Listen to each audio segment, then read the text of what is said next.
Well, good morning and welcome to our virtual church-wide adult Sunday school. And we're reading through the Bible this year, and good to see everybody. As I mentioned, there's several people who their Sunday school classes have started today or who are attending worship this morning, although we'll be done in time to attend worship. But glad to have you here. Thank you for sharing your prayer requests and praises. And let's go ahead and begin with a word of prayer. Loving God, you are good. And Lord, today we have several things to thank you for you are the source of all goodness, for healing for Billy and others in our congregation who have been experiencing the ways your healing is at work. Thank you, God. We give you the credit, and thank you that she can spend time with her children and grandchildren this morning. Thank you for Marvin and the work of ministry Heart to Heart in Honduras, for the faithfulness of this church and the fruits of that around the world. Grant him safe travels on his way home to be reunited with his family. And Lord, even as we praise you for these things, we know there are lots of challenges. I spent last night with a family grieving, and we know they are not the only ones with so much going on in our world, so much pain, so much loneliness. Lord, continue to bring your hope into this world, your light, and may we as your followers be agents of that hope to all who are suffering. May we be hands of your healing to those who need it. Lord, that is what you are, and it is what you do. Keep doing it, God. Keep doing it as we anticipate the fullness of your love being revealed in this world ultimately someday. God, this morning as we dive into two more books of the Bible, continue to teach us, and may we hear your words for us. May your Holy Spirit speak through each person present here. We give you this time. In Christ's name, amen. Amen. Okay, so time update. You guys have been really, really flexible as we have been making some adjustments and looking at some steps at church. I decided after we spoke a couple weeks ago to wait until childcare would be offered, excuse me, to decide to move it, because we know a couple Sunday school classes wanting to get back. We're really waiting on childcare, and we got that permission. And Malia got things in place to start next week with childcare. So I'm going to be returning on site at the 9:45 Sunday school time on site next week. And we'll move this for us and for other people who can't join us now on Sunday mornings to 6 p.m. I had originally said 5, but last week I got a sense that 5 or 6, and no one was opposed to 6, but a couple people couldn't make 5. So we're going to do Sundays at 6 starting next week. Feel free to let someone know and invite them to that time, because that should be available for those who are in some other Sunday school classes if they want to. Of course, it's always on YouTube, and for anyone who wants it, I'll send out the review email each week. So we'll start at 6 next Sunday night. And I thank you so much for your support with that. Okay, so we're going to dive into just a brief review today, because I've got 3 videos I want to share, or 2 videos and an audio I want to share with you on Joshua and Judges this morning. So review. We are going to go back to Deuteronomy. We're going to kind of start and end with Deuteronomy, because we're going to start getting a 60,000-foot view again today, just keeping the perspective in mind. We're going to end that way too. But if you remember, Deuteronomy was this speech from Moses and kind of a review of the 10 Commandments, and then a whole list of other things in this final speech before he passed. And there was this theme of love and obey, but the love is rooted in the love of God. and God loving us. We love because God loved us. So we see that if we really read intentionally in Deuteronomy. And then there is this thing of obedience, obedience to the law. And one of the things that I've set forth here a couple times is, what is the law? You know, is it just a list of rules, or is it something for life? And Drew actually preached on that last week, that the Ten Commandments is given to us to offer us life. And these are things of how life works, how God made the world to work. If you look at it through, in Dr. Jennings' terms, the lens of design law. And the rules just kind of explain that to us. And there's going to be one key piece in the video at the end today where we remember, and I hadn't noticed this before this way, but you know, a lot of the Ten Commandments are "thou shalt not," and Moses actually switches that around in something and gives us the positive version of that. And you'll recognize the verse. I'll let that come later. And then finally, love for God. Our obedience is an act of our love for God. We love because God loves us. We seek to be faithful and live into God's love and faithfulness to us, and that is an act of love. So then we saw in Deuteronomy, why do we obey? I've kind of gone over this, but a little further, a little deeper. Israel belonged to God. We are God's. And we are God's apostrophe S, not we are God's. But Israel belonged to God, and out of that, we obey. Of course, God loved them. I just talked about that. God wanted to preserve and prosper. This kind of gets into design law again. This is the way we are made. And when we live into these things, life has the best chance possible. And it's a show of gratitude. Our obedience to God is a statement of our love, and it's a statement of gratitude. And then I saw this theme as I was reading. I've shown this slide a couple times, but that the one true and living God who's radically different from other gods. So we see this played out in Joshua and Judges again. I mean, it's really about, a lot of these books are about God saying, trust me, I am the one true and living God. Yes, there's all these other gods that they are believing in, that they've made up, but I am the one true and living God, in character and nature, in relationship and in values.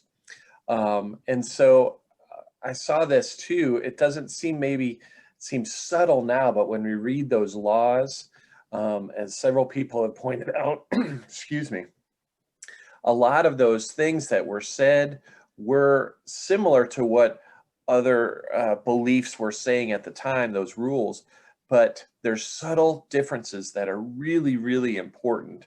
They may seem subtle to us, but probably back then they were more significant. So that's just a theme I continue to see, and we see it again.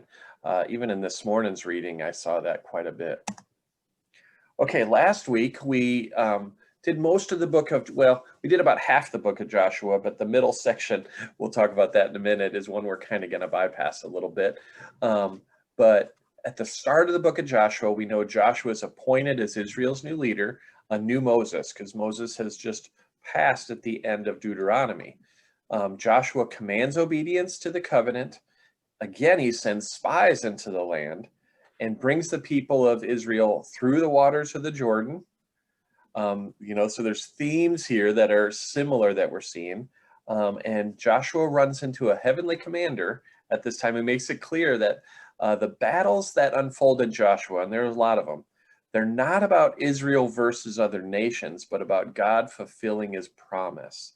So what's happening in Joshua is God fulfilling his promise to lead these people into the promised land. Having defeated these enemies, the people of Israel then divide the land, and that's a big chunk of the book of Joshua, and then receive final words of challenge from Joshua to remain faithful to the covenant. And we see in this, the people are like, yes, we will be faithful. We've always been faithful. We'll continue. Well, we have a short memory, don't we? And we see in Israel a lot of what we see in ourselves. Some of these peculiarities, this idea of holy war, we've wrestled with this.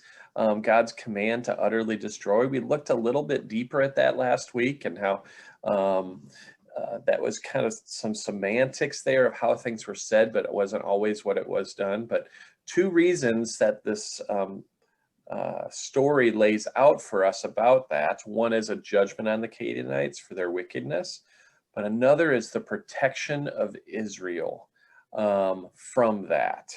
And we'll see today a lot of what we're seeing in Judges is people getting sucked into this wickedness because it wasn't all driven out, and that wickedness just seeping in and taking over.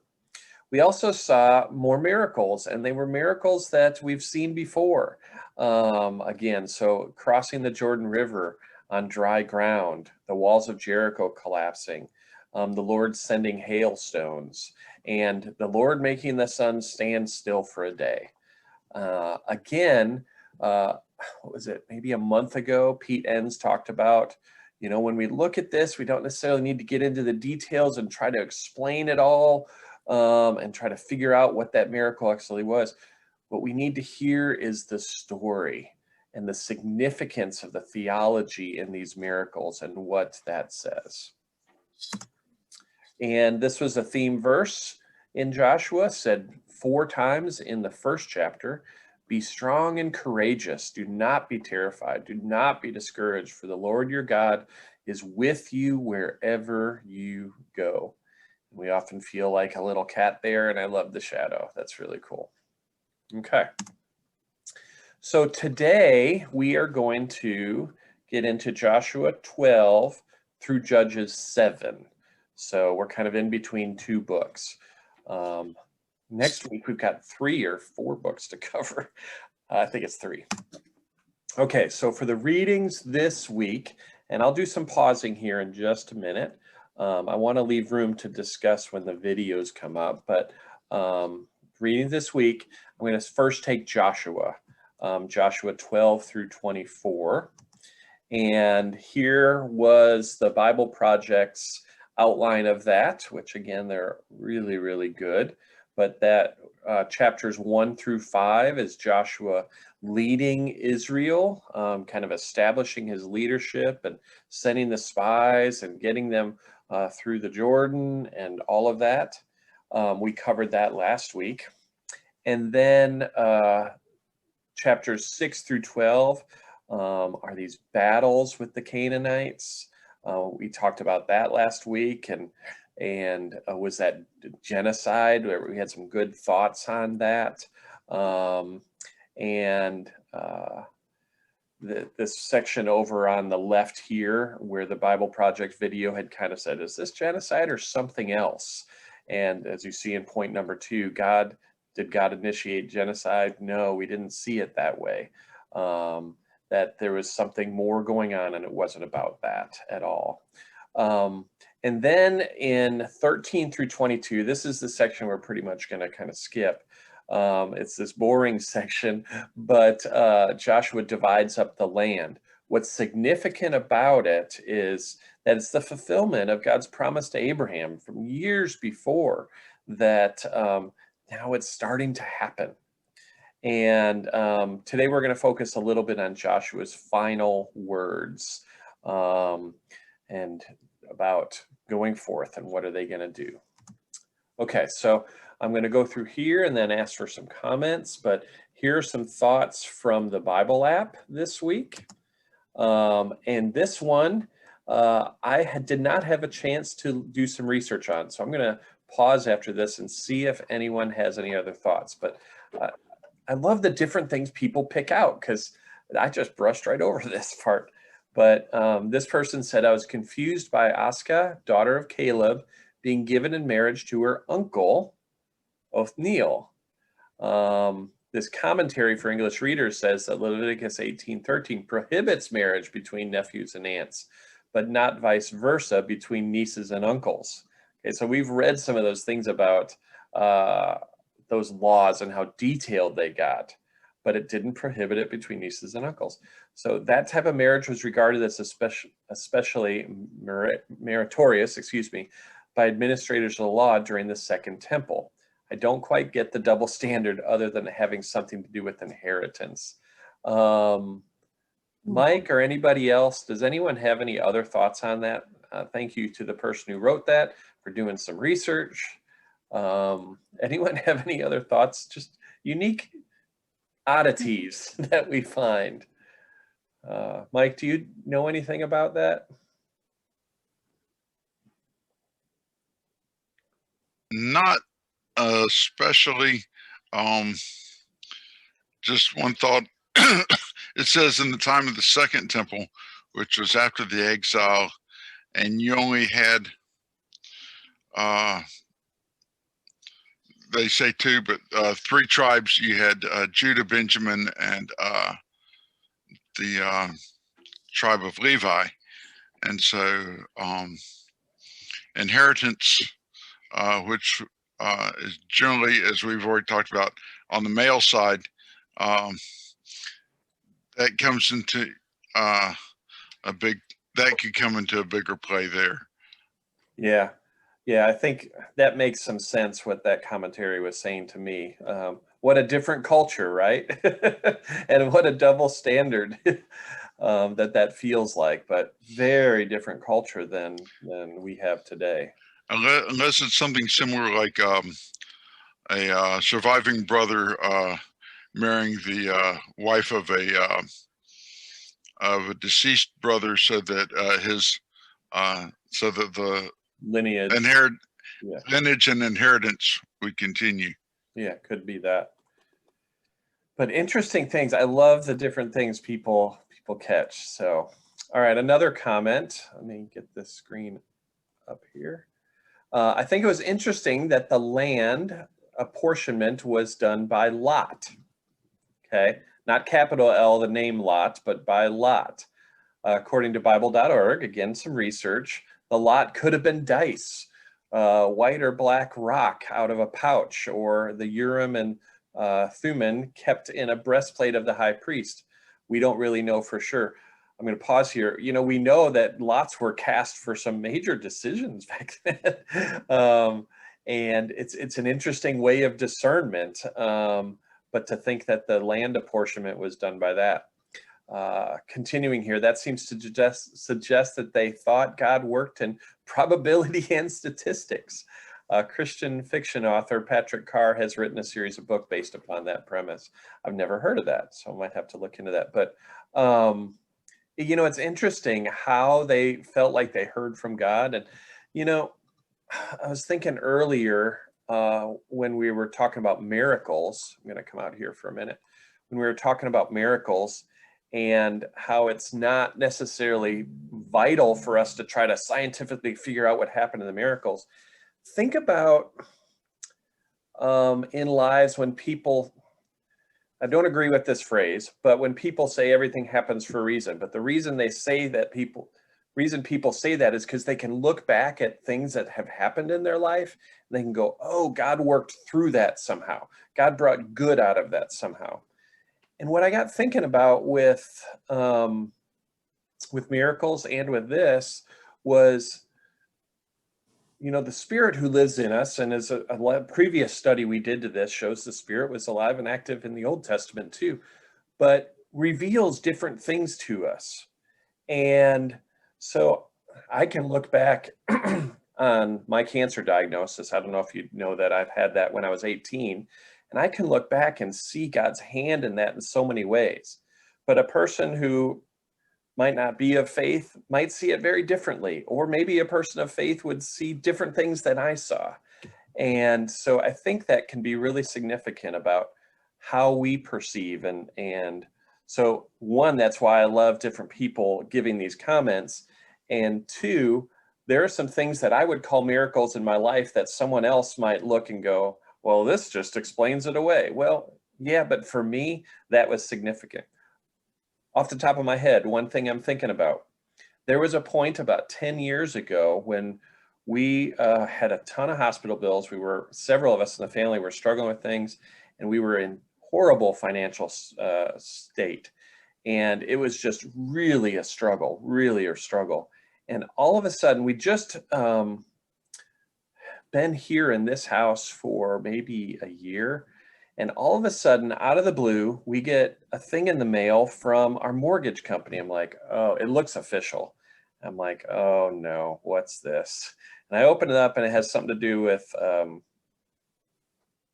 was it escrow or something? I forget what it was. But I'm like, oh great, we're going to owe more. Well, it was a check, like a significant check. They had collected something they didn't need to in the closing and didn't find it out for a year later. Okay, now I wrote on that a passage from Matthew about God providing for us, and even the birds, and all that. And I wrote that on there and put it on the refrigerator on the little letter to remind me. But that was a miracle I saw. Now, would everyone see that as a miracle? You could explain that, right? But I saw that as something significant. And so I think it's important I'm sharing all that because it's important to recognize what they are hearing as they are telling the story, and their significance says something, just as me seeing that as kind of a miracle. I mean, it was a year later. And does the mortgage company ever send us money if they made a mistake? So anyway, all right, let me share. I think it's one or two more slides and then I'll pause here. Hold on. Share. Okay. All right, yes. Joshua's final words, which he instructed to remember all the things God had done for them, also encouraging the people to cling to God, to love God, to not turn away. Joshua also said, choose today who you will serve, and committed that for his family that they would serve the Lord, warning the people they should not turn to other gods because their and our God is jealous. In this person says, I'm encouraged to remember all things God has done for each of us, to examine our hearts, to make sure there are no gods in our life, and then commit ourselves to following God alone.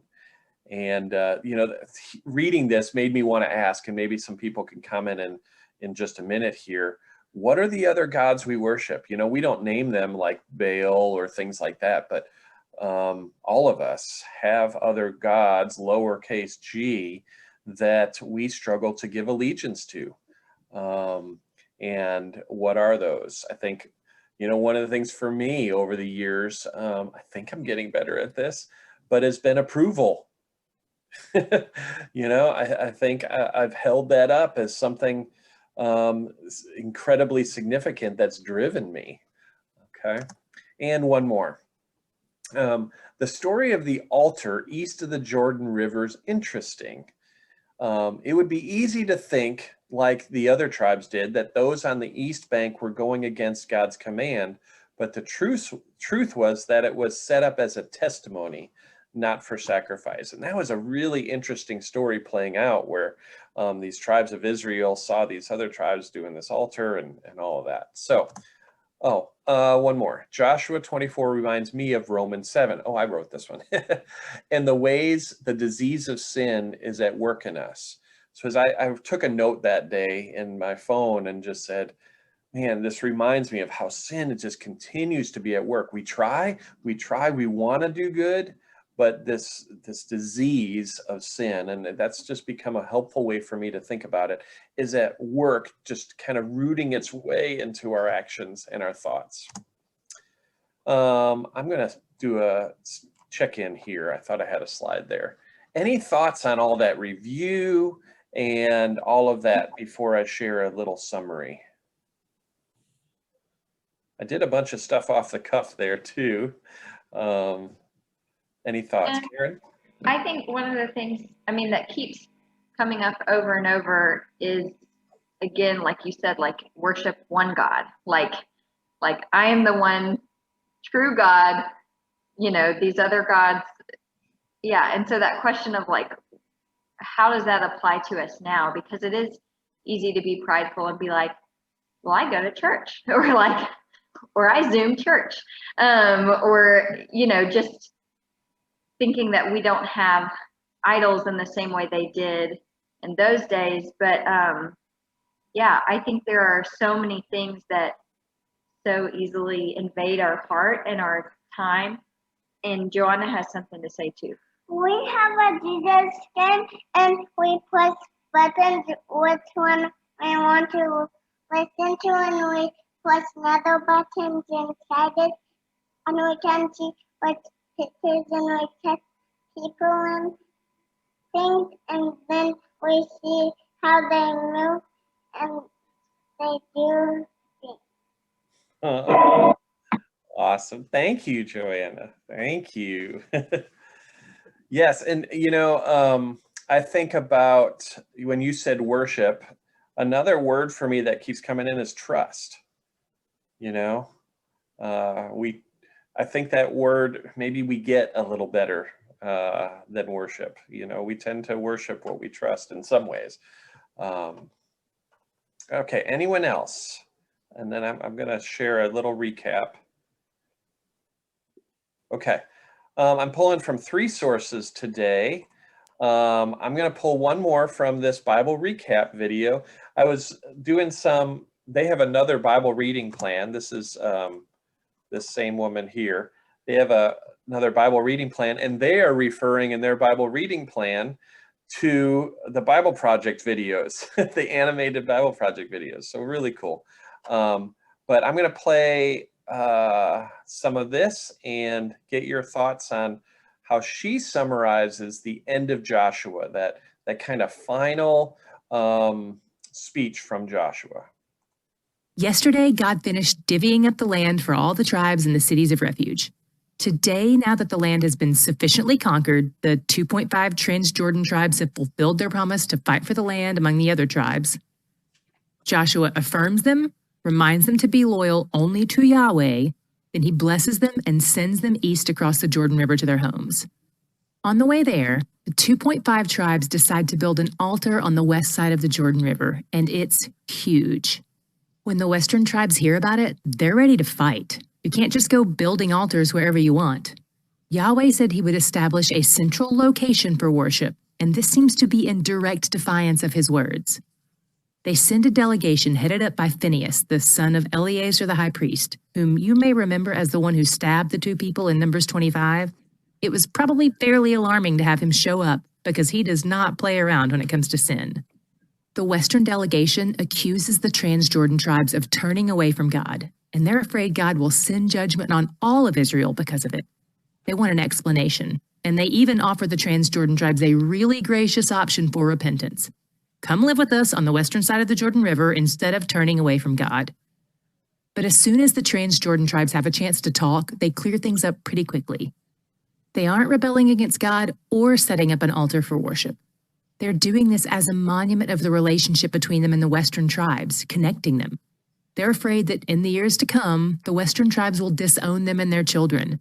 So they want something to serve as a witness for this relationship, a way to help them stay connected to something far away, establishing that they are worshipers of Yahweh too. The Western tribes are reasonable and they're satisfied with this explanation, so they head back home, very relieved, I'm sure.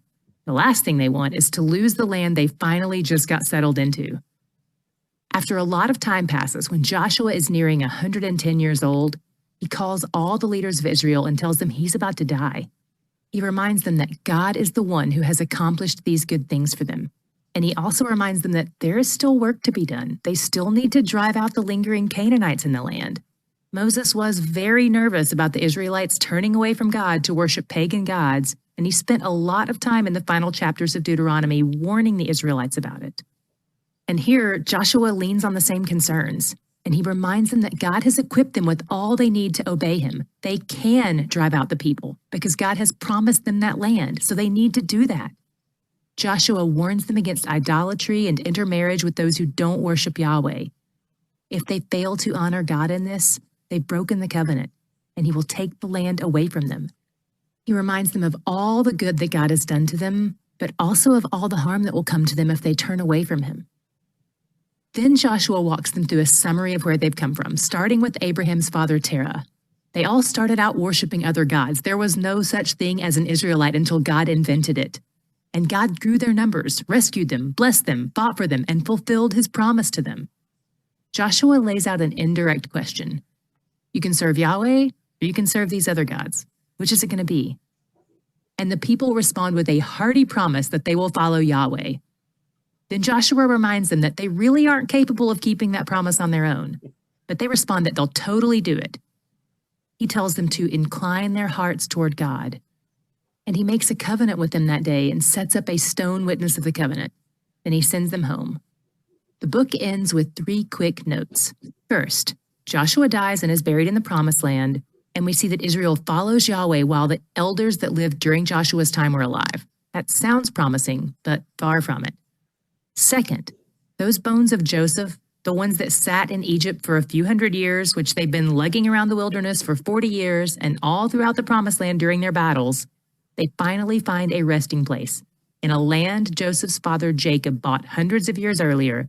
And wouldn't you know it, it was the plot of land that God apportioned for the tribes of Joseph. Full circle. We've been waiting for this since Genesis 50. Finally, Eleazar the high priest dies.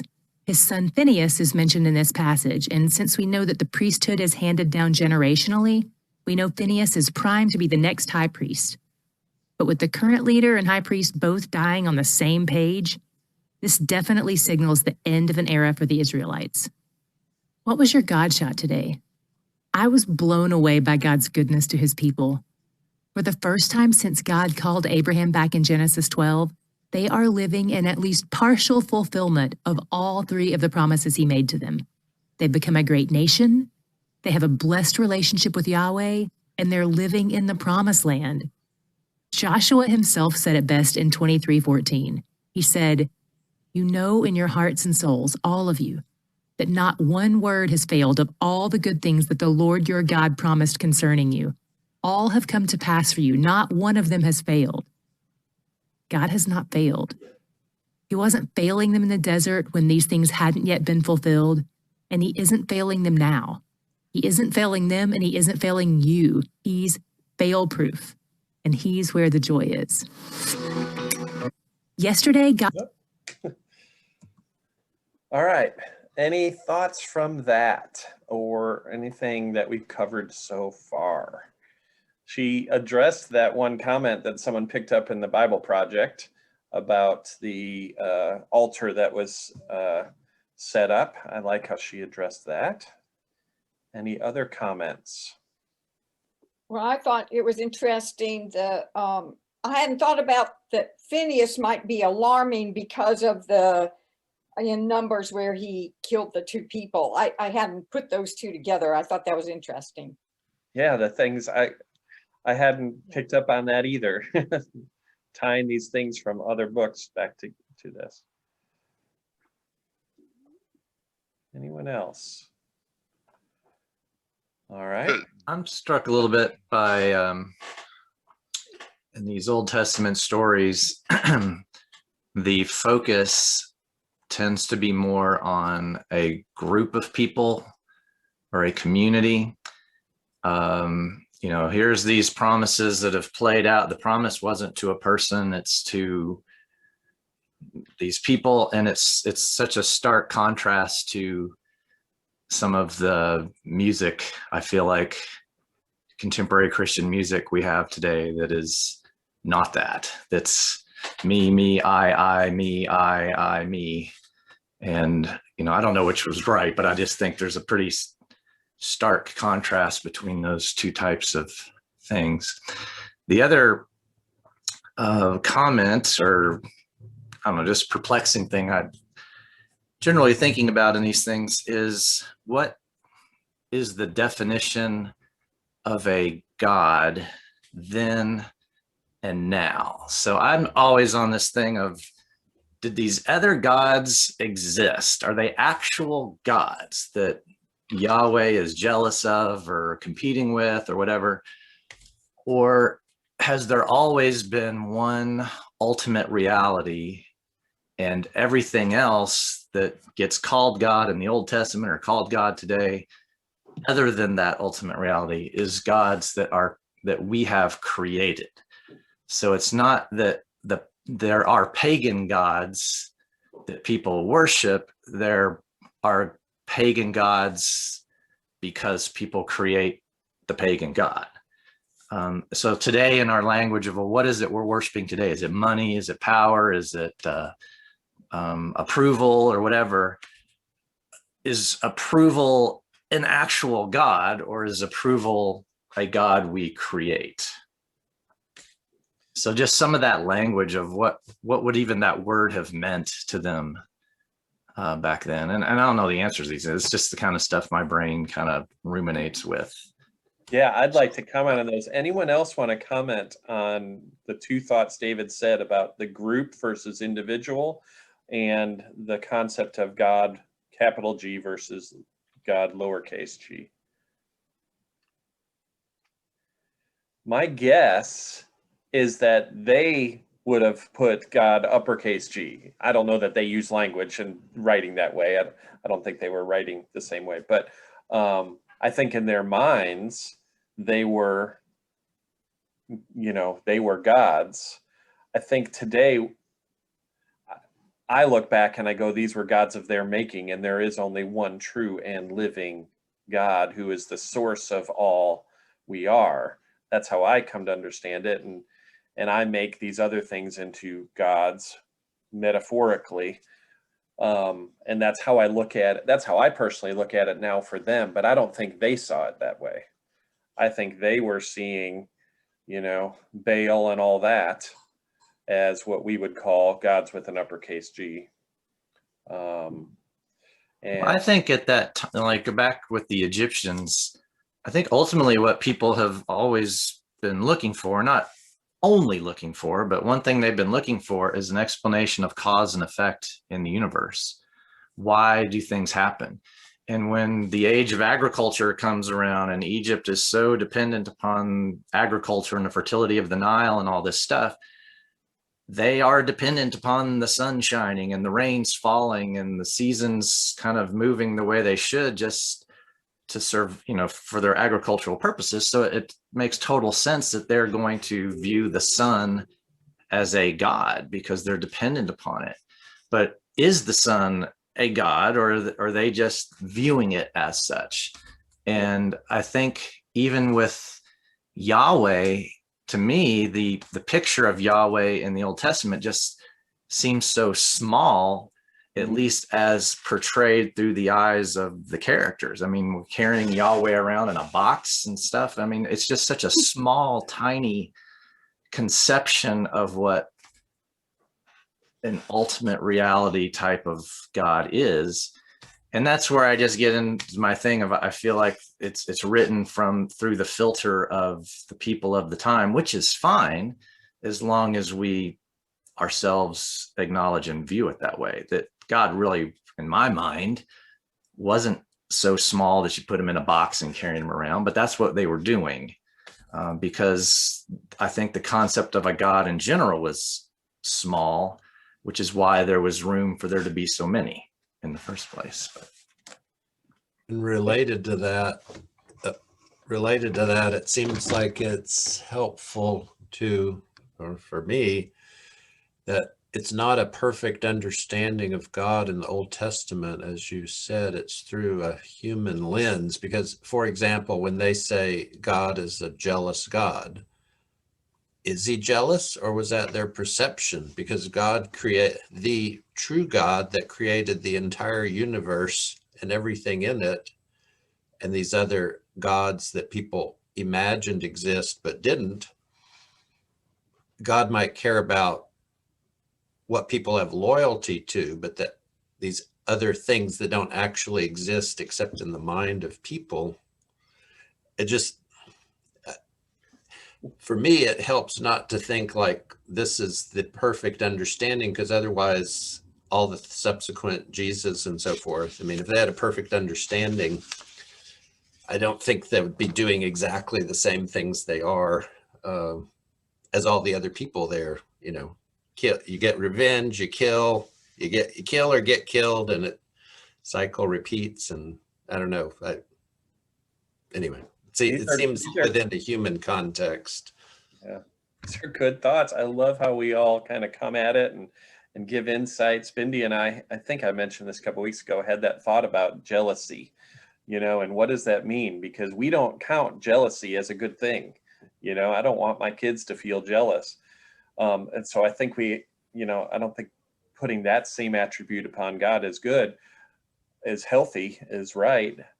Yet God knows that when you're thinking through design law, God knows as you trust in the bigness, the fullness, David, as you're talking about, of who God is, you're going to experience life very differently. And so, was God as a jealous God really meaning, all right, I am where life is found. These other ones are going to draw you away in some other parts. The comment about contemporary worship, I lead contemporary worship at church, and I'm really grateful for that comment because I have picked up on that. On these modern worship songs, it's all me and Jesus, me and God, me and God. And the band, the River team, knows I change lyrics all the time from I to we. I don't know if I'm really supposed to do that, but I am constantly changing it to us and we and collective community thing, because that's important to me. God is a personal God, but there is something about community and us together that's important. Just on that thought, you can get in with the I and me, you can get into I got mine, salvation theory. And so, hey, I got mine. I don't care about you. I got mine. Yeah, absolutely. Yes. All right. Any other thoughts there? We'll dive into Judges. Okay, good stuff, everyone. Thank you. Okay, here is that theme verse. That theme verse from Joshua 23:14. Not one, of all the good promises the Lord your God gave you has failed. Every promise has been fulfilled. No, not one has failed. And this gets into that bigness. I don't think we ever make God big enough. That's something really important for us today. Okay, so readings this week was Judges 1-7. That was through yesterday. And here's just some general things about the book of Judges, kind of a theme statement. Israel abandons God, I'll put again in there, and becomes completely corrupt in the land. What happens when Israel forgets their God? The book of Judges shows Israel's tragic downward spiral. It's a sobering examination of the human condition that highlights the need for a deliverer. After the death of Joshua, the people of Israel begin a downward spiral. Israel begins to adopt the corrupt practices of the Canaanites they failed to drive out of the land. This leads to a repeated cycle of sin, oppression, repentance, deliverance, and peace. This cycle over and over again, which eventually leads back into sin. The book of Judges highlights 6 judges, and we're going to talk about what a judge is. It's not the modern day understanding of a judge. During this time, and shows their increasing corruption.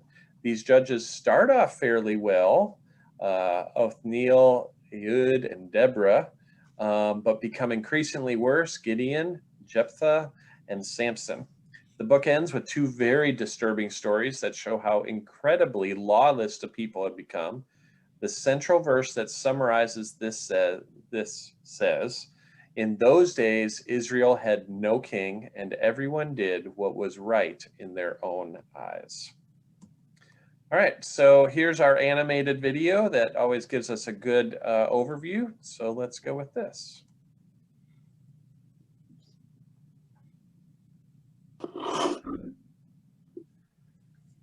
The book of Judges.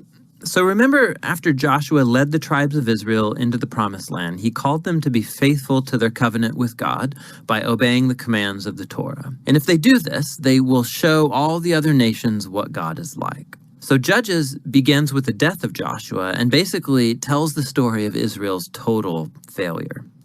The book's name comes from the type of leaders Israel had in this period. Before they had any kings, the tribes were all governed by these judges. Now, don't think of a courtroom. These were regional political military leaders, more like a tribal chieftain. And you need to be warned, the book of Judges is very disturbing and violent. It tells the tragic tale of Israel's moral corruption, of its bad leadership, and basically how they become no different than the Canaanites. But this sad story is also meant to generate hope for the future, and you can see this in how the book's designed. There's a large introduction that sets the stage for Israel's failure as they don't drive out the remaining Canaanites. Then the large main section of the book has stories about the growing corruption of Israel's judges, and the progression here shows how Israel's leaders go from pretty good to okay to bad to worse. The concluding section is really disturbing and shows the corruption of the people of Israel as a whole. So let's dive in and we can explore each part a bit more. The opening section begins with the tribes of Israel in their territories in the Promised Land. And while Joshua defeated some key Canaanite towns, there was still a lot of land to be taken and lots of Canaanites living in those areas. And so chapter 1 gives a long list of Canaanite groups and towns that Israel just failed to drive out from the land. Now, remember, the whole point of driving out the Canaanites was to avoid their moral corruption and their way of worshiping the gods through child sacrifice.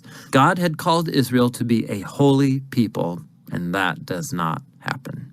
Chapter 2 describes how Israel just moved in alongside the Canaanites and adopted all their cultural and religious practices. And it's right here that the story stops. For nearly a whole chapter, the narrator gives us an overview of everything that's about to happen in the body of the book. This part of Israel's history, the narrator says, was a series of cycles moving in a downward spiral. So Israel became like the Canaanites, and so they would sin against God.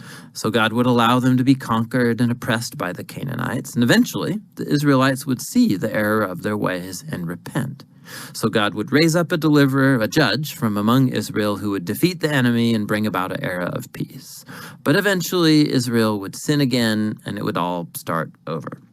This cycle provides the literary design and flow for the next main section of the book. It gets repeated for each of the 6 main judges whose stories are told here. Now, the stories of the first 3 judges, Othniel, Ehud, and Deborah, they are epic adventures. They're also extremely bloody stories. Either the judge themselves or people who help the judge, they defeat their enemies and deliver the people of Israel. The stories about the next 3 judges are longer, and they focus in on the character flaws of the judges, which get increasingly worse. So Gideon, he begins pretty well. He's a coward of a man, but he eventually comes to trust that God can save Israel through him. And so he defeats a huge army of Midianites with only 300 men carrying torches and clay pots. But Gideon has a nasty temper, and he murders a bunch of fellow Israelites for not helping him in his battle. And then it all goes downhill from there. He makes an idol from the gold that he won in his battles. And then after he dies, all Israel worships the idol as a god, and the cycle begins again. The next main judge is Jephthah, who's something of a mafia thug living up in the hills. And when things get really bad for Israel, the elders come to him begging for his help. And Jephthah was a very effective leader. He won lots of battles against the Ammonites, but he was so unfamiliar with the God of Israel, he treats him like a Canaanite god. He vows to sacrifice his daughter if he wins the battle. This tragic story, it shows just how far Israel has fallen. They no longer know the character of their own God, which leads to murder and to false worship. The last judge, Sampson, is by far the worst. His life began full of promise, but he has no regard for the God of Israel. He was promiscuous, violent, and arrogant. He did win brutally strategic victories over the Philistines, but only at the expense of his own integrity, and his life ends in a violent rush of mass murder. Now, a quick note here. You'll notice a repeated theme in the main section of the book, that at key moments, God's Spirit will empower each of these judges to accomplish these great acts of deliverance. Now, the fact that God uses these really screwed up people doesn't mean he endorses all or even any of their decisions. God is committed first and foremost to saving his people, but all he has to work with is these corrupt leaders. And so work with them he does. This whole section is designed to show just how bad things have gotten. You can't even tell the Israelites and the Canaanites apart anymore, and that's just the leaders. The final section shows Israel as a whole hitting bottom. There are two tragic stories here, and they are not for the faint of heart. They're structured by this key line that gets repeated 4 times at the close of the book. In those days, Israel had no king, and everyone did what was right in their own eyes. The first story is about an Israelite named Micah who builds a private temple to an idol, and that gets plundered by a private army sent from the tribe of Dan. So they come and they steal everything, and then they go and burn down the peaceful city of Laish and murder all of its inhabitants. It's a horrifying story. When Israel forgets its God, might makes right. The final story of the book is even worse. It's a shocking tale of sexual abuse and violence, which all leads to Israel's first civil war. It's very disturbing. And that's the point. These stories are meant to serve as a warning. Israel's descent into self-destruction is the result of turning away from the God who loves them and saved them out of slavery in Egypt. And now Israel needs to be delivered again from themselves. The only glimmer of hope in this story is found in this repeated line in the last part of the book. It actually forms the last sentence of the story. Israel has no king. And so the stage is set for the following books to tell the origins of King David's family, the book of Ruth, and also the origins of kingship itself in Israel, the book of 1 Samuel. But the story of Judges has value as a tragedy. It's a sobering explanation of the human condition, and ultimately it points out the need for God's grace to send a king who will rescue his people. And that's the book of Judges.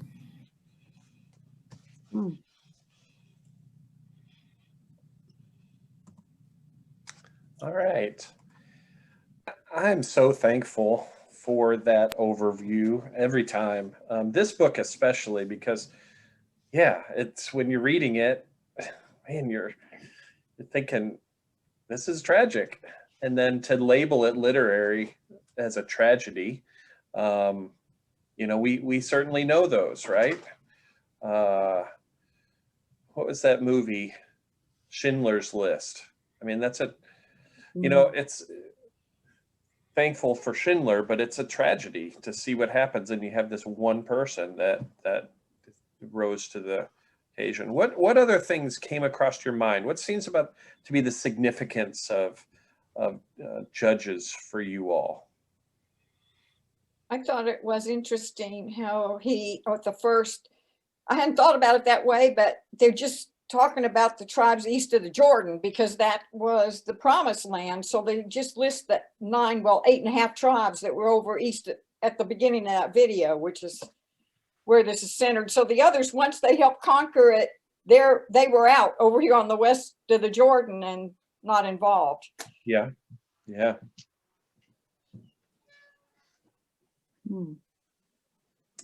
What else? Everyone say hi to my son. Hi. He's here to pick up Bindi and Audrey. They're going to church this morning, so that's why Bindi's not with us. What else seems significant about that? Anyone?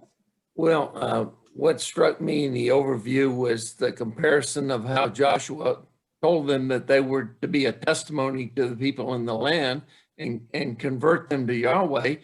And in the end, how the Bible Project described them as they had become the Canaanites, utter total failure. Yeah, and do you remember way back in Exodus when we had that I've used it in review several times, of that thing where God was calling Israel to become a priest to the nations, to share the nations.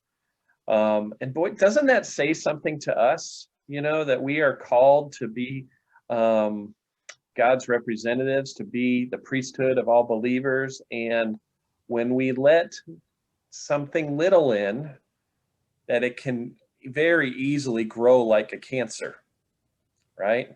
In fact, as I was listening to that this week, I'm like, okay, God, where in my life am I letting something little in? It's just a different way to think about it.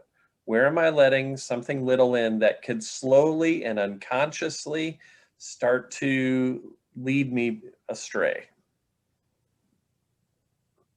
Any other comments?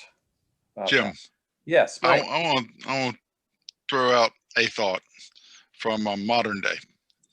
Okay, I'm getting ready to decide which church between two churches I want to go to, and one has a great praise band, and they have a that's paid and like this, and they have a professional chef that fixes steak dinners after church every Sunday. And the other one is a volunteer music group. They don't get paid anything, and they have a covered dish luncheon after church every Sunday. And so which one has the better music? Which one has the better lunch? And do I think about which is the better church because of those things as opposed to what is being taught? Now you look at what the Canaanites were selling versus what Yahweh was selling. Yahweh has all these rules, and he has one spot where you have to go to worship. And when you get into some of the later, and you run into Baal and Asheroth. Baal was the sun god. He was also a fertility god. Asheroth was his consort, the moon goddess. So there's also a fertility thing. Ritual prostitution was offered in those places where they, and so it was a much more, I hate to say liberal, but a much more open worship environment versus God's rules and regulations and the one place. And you could go down to the street to worship Baal or Asheroth, but you had to go to the other place to worship God. Yeah, that felt like a steak dinner for them, I guess. Right. Well, you have a very big difference in worship experience that could come into play. Which would be the more enticing to Joe Hebrew? Yeah. I mean, I think that's a good metaphor, good analogy for today. Yeah. Other thoughts? The ending of the book of Judges, it's interesting to me, the cause and effect that it says, because they had no king, they did what was evil. And, I mean, what does the king have to, other than, to me, it's almost a translation. They didn't have a good leader like Moses or Joshua that kept them in line, or that helped them lead in the right way. And yes, and what it makes me think about, I know I talk about this a lot, but it makes me think about design law again. Thou shalt have no other gods before me, because when we become like the God we worship. So having no king, it's just like, it's all, we don't have anything that we're focusing on, and we have no direction. We see later in scripture, there's a verse that's quoted a lot: where there is no vision, people perish. We become like the leader, and if there is no leader, if we don't have anything to follow, we're all over the place. Judy. You're muted, Judy. Go ahead and unmute there. Does that not excuse us from personal responsibility? That's right. At what point are we the ones that have to decide our behavior and our belief? Right. I think that we sort of discovered that the king didn't help them. Yeah. Yeah, that's a really good point. I mean, God gives us ownership, doesn't God? You know, God gives us ownership, and God gives us responsibility, and you know, that's where we get into consequences versus punishment and all that. And, you know, that's a dialogue that's happening here in Scripture, but good stuff. Well, it also makes you realize too, people are watching you, and you know, it's really important that you give a good example for others. You know, side thought, I came home the other night from something. I was helping my mother-in-law. And Bindi was watching a documentary on Jim Jones, right? That's the Kool-Aid guy. Yeah. And we both got sucked in. She was about halfway through. And what happens when it just can so easily slip in, and we're like, how did these people get here? But I missed that part of how they all got there. I was just near the end, but wow. Yeah. Yep. Okay, a couple other thoughts. I'm not going to get everywhere I wanted to today, but we're going to finish with this. I'll tell you, the last video that I was going to show, I got one more thing to do before that, it's 17 minutes, but it looks at, remember when I said we're going to come back to Deuteronomy? It takes Deuteronomy and Joshua, Judges, actually goes into Samuel too, but it's from the Disciple Bible Study, Covenant Bible Study series. And they look at some themes when they stretch those books out and look at all those books together that are really good. So I will bring it back when we get into Samuel. I'll throw it into the email this week, but I'll bring it back when we get into Samuel. Next week, we're going to finish Judges, go to Ruth, and go to Samuel. I'm going to let Ruth stand alone next week because I think, did we read it last week? Or was that just in my research? But Ruth is kind of a standalone book. It got placed here later in history. So next week we'll do that. But let's finish this week of Judges. Let me share some comments. Where am I at here? There we go.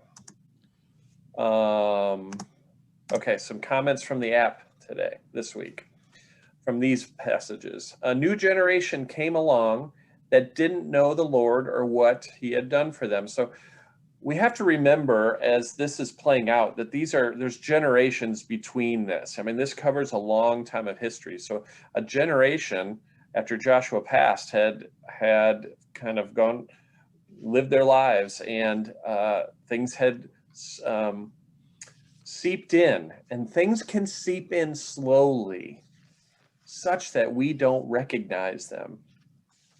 That's the thing. So it's important to kind of stay mindful of our motives and our heart and all that. That says that the previous generation failed to teach the things that the Lord had commanded. Remember that? Teach them to your children. It's important for us to keep doing that. So the issue is not only the generation that didn't know, but the generations that didn't teach. Very important comment. So not only are we called to live it, but we're called to pass it on. Another comment, seems like they were going in circles. We just saw that, didn't we? Having peace from God, turning from God, doing evil. They would realize their sin and they were taken over. Then the people would once again cry out, and God would hear their cry again and give mercy. We see God always trying to meet us in what's going on. And I love this when people comment and then take it home into their own lives. And this person says, many times I have done similar. I draw near, then get busy with life, and God isn't always my priority. God gives me mercy and grace.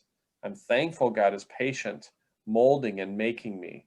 I'm not complete, but I know God is with me. I desire him to continue to work in and through me. Another comment, Gideon was hesitant about trusting the Lord, so the Lord made sure that the Hebrews would be unable to take any credit for the glory of the victory, narrowing it down to 300 people, if you remember that.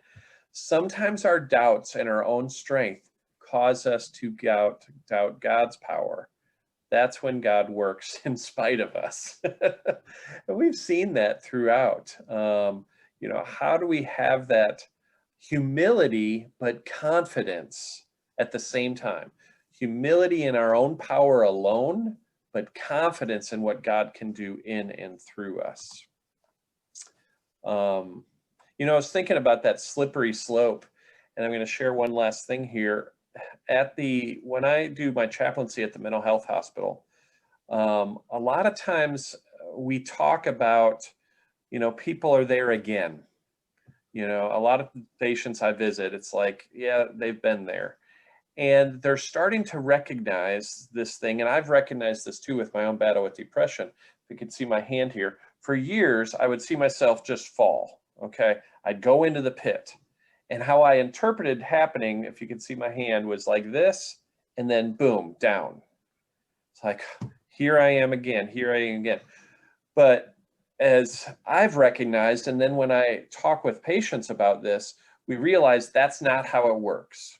It works like this. I got to start higher here. It works, hold on, it's actually a little bit like this. You see what my hand's doing? And then there's a fall, okay? And what my therapy has been doing for me, mental health-wise, has been recognizing these moments, these early moments, so that I keep farther from that cliff where there's no return. And that's been a mental health learning for me that's been huge and helpful. I still sometimes get close. I've had some falls since this, but I'm catching myself and coming back much sooner. And do you think, I'm making this connection with this story too, and with our lives spiritually too. Do you think that's how it works for our lives spiritually as well? As we are like Israel, it's not, oh, we're doing great, woohoo, woo, and then down. We may think it's that, but it's actually, we've been slipping. Things have been seeping in for a while. And then there is a point where it collapses in on itself. I hope for, yeah, go ahead. Spiritually too, I think it's like, I'm okay, and then we fall and we're like, Lord, help me, as opposed to like, Lord, help me, Lord, like, we still need the Lord's help here. And I just realized with one of those comments that you read, Joshua was the new Moses, but in some ways in Judges, you see Israel being the new Pharaoh, as this, like, when it gets really bad, I'll say, okay, you can go. Like, Pharaoh would wait till there was like no return. This plague is so bad. Now I'm gonna say you can go and quickly change my mind. And it's like Israel is like, oh, we're so sorry. This is so bad. Yes, we'll worship God. Oh, okay. No, actually we won't. And it's just this, yeah, we've seen that kind of over and over already in the Old Testament. There are several good points in that, Karen. Thank you so much. I recognize spiritually, mentally, all that. As soon as I start to get a little ego about myself, I've learned that it's somewhere down the road pretty quickly, I'm going to be hitting that thing. That there is something about that sense of self, which to me also says something about our sense of trust in God, going back to that. And then the other thing that you said is we often make these characters out in the Bible like Pharaoh, or Judas or the Pharisees as them. So this gets into the we comment. And what you just said is made this tie between Israel and Pharaoh. I haven't heard that before, but we need to be doing that. We need to see where we do that to ourselves and not just put those people as those people. This is part of why it's we for me. There's more than that, but that's part of why it's we. So thank you, Karen. Very good stuff. Jim, related to that, just a real quick comment, because I realize, sometimes in reading the things in the Old Testament, and then I'm comparing it or thinking from the context of myself here, but this is me that can call 911 and protected, and I can call the police, and we have our country's protected, et cetera, et cetera. What's striking, if you start thinking about how similar it is so much around the world as the Old Testament. You have whether it's gangs in the United States, military groups in other countries fighting, et cetera, et cetera. So there's a point where I could look, oh, it was so different then. But there's another way where I could look and say, wow, it's the same now. And also, and this is the more frightening thought, well, what if I wasn't in this protected position? What would my morals be if, like, oh, there's all this fighting and so forth. Anyway, that just helps me to realize maybe I've thought too much about, oh, it's different then. And what's more worrisome is, whoa, it's so similar now for so many people. Have I shared with this group? I think I did. My comparisons for how we interpret the Bible, that a lot of times we look at the Bible as one might look at a psychology textbook.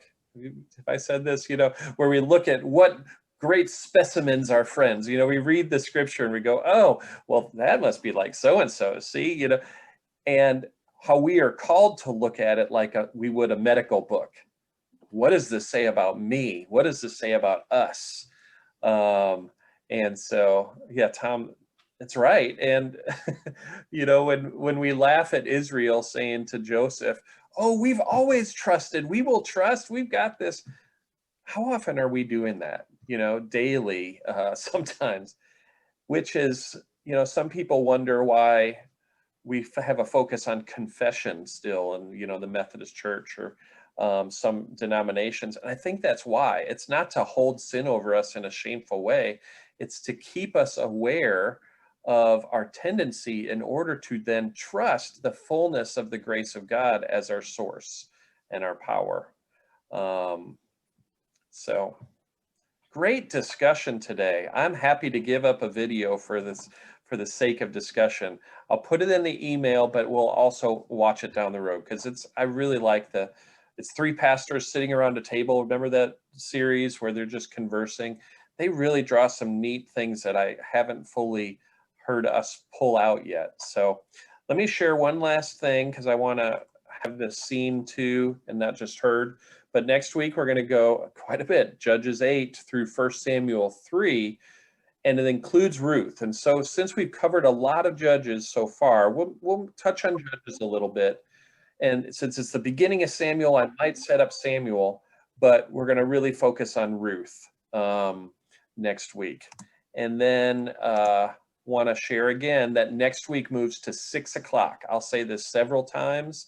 I'll send it in the email. I'll probably send a reminder as well to 6 o'clock. So I hope we can continue as this family, that's a time that works, and maybe have some others join us. Some join back that haven't been able to, and we'll go from there. So let's close. God, you are good. I love the way your Spirit works in us. Today was an example of we, God, and may we continue to trust you, the fullness of who you are, which, Lord, we can never comprehend, but help us to expand our understanding of you in deeper ways. Lord, I think of the comment, if we think your love is too good, then we're just scratching the surface.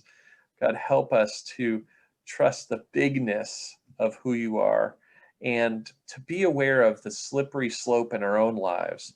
Lord, where is it that something else is seeping in? Maybe at microscopic levels today, but where is that seeping in, and how can we bring that to you and trust that into your grace? So God, go with us this week, and even as we ask that, we know you are. Help us to know that and trust that in each moment, to recognize you are going with, that you are before us and above us and around us and surrounding us. Lord, we pray all these things in the name of Christ. Amen.